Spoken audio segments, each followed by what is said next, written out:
Good evening, good afternoon, good morning. Guess what? I'm back with another video where I gotta fix either my mistake or the installation guy's mistake. Obviously, you can see that I've got a massive gap in that wall, and there shouldn't be a gap. It should be nice and flat. That's what you expect your walls to be like. But in this case, because the installation was pushing back, maybe I didn't put enough screws. I don't know who to blame here. I'm gonna walk you through how I do it. We're gonna walk through this together. I'll hold your hand. By the way, there's no way to level 5 this wall because I've got this massive light coming from the window shining bright to that wall right there. And level 5 is not gonna cut it. The best way to do this is to remove everything and start again. So, start by taking off that external. Very hard, of course. I use base compound that turns into a rock when it sits. No big deal, man. Now you get it. I always get some questions in the comments of people asking me why I use staples. Now you know. That was almost impossible to get off. It wasn't impossible because you can do anything you put your mind into it. And obviously I managed to get that job done. Now do you see why I use staples? You can easily see how the plaster just rips right off. That is simply because it wasn't fixed or pushed to the glue on the wall. So the glue didn't get a chance to do its job, and now I'm sad. I can't find my happiness. I'm gonna be using this Huty gun because this video is not sponsored by Huty, but they did send me this toolkit right here, and this gun right there is magnificent. Remove all the glue or the screws, make sure everything is screwed back. That's in simple, straightforward, basic stuff. I don't need to explain these steps to you. You know what I'm doing. Rip everything off, clean everything off, make it back to square one. As you can see on that external right there, I'm sort of scraping it back, getting rid of the top coat, pushing it back. That way when I put a new external on, I've got enough room to jiggle, just like Jingle Bell, baby. You know what I'm talking about.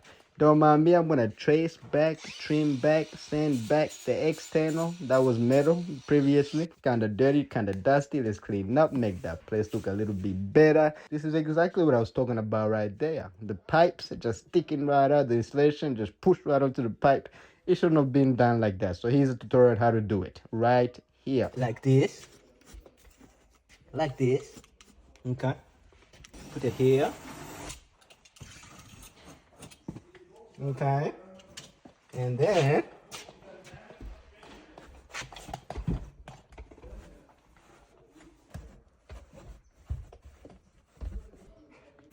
okay.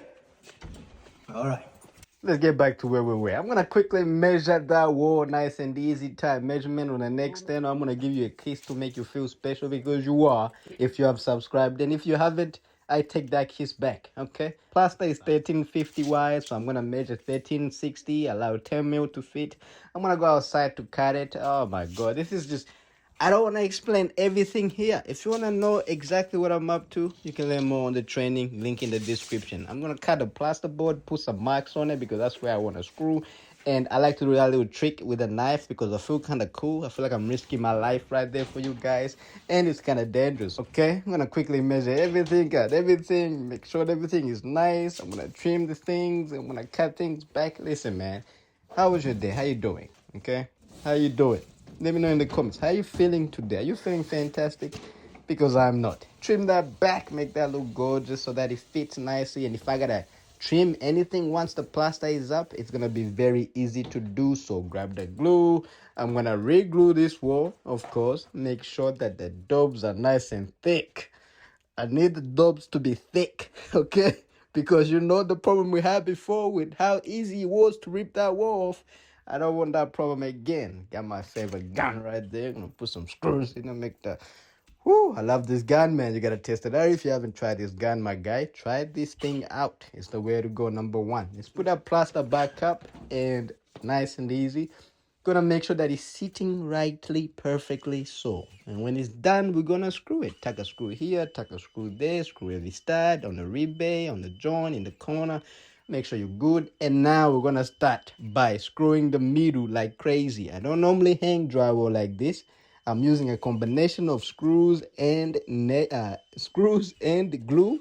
I don't usually do it like this, but because I never want to do this again, especially on this wall right here, I made sure to make sure that I had enough screws pushing that plaster back. I'm gonna scrape the paint off of the previous wall, which is the same wall.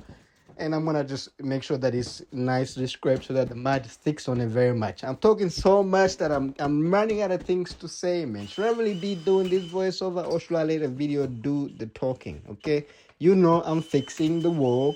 If you wanna learn more on how I do this step by step, you can find everything I'm talking about and much more on the training link in the description. I want to stop talking because I have a headache, and I think that the video can explain itself. If you have any questions, comment in the comment section, because that's where you comment, and I'll reply to every single comment on this video. I promise. But for now, I'm gonna let the video do its thing because there's no point of me doing this voiceover. I don't feel happy about it. It's not an exciting job for me because it costed me a lot of money. So I'm out here, man. Adios and peace out. And comment. I'll reply to everything. Thank you. Mwah.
Mix up.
honestly, I really want to be here. It's gonna be done. I also do something.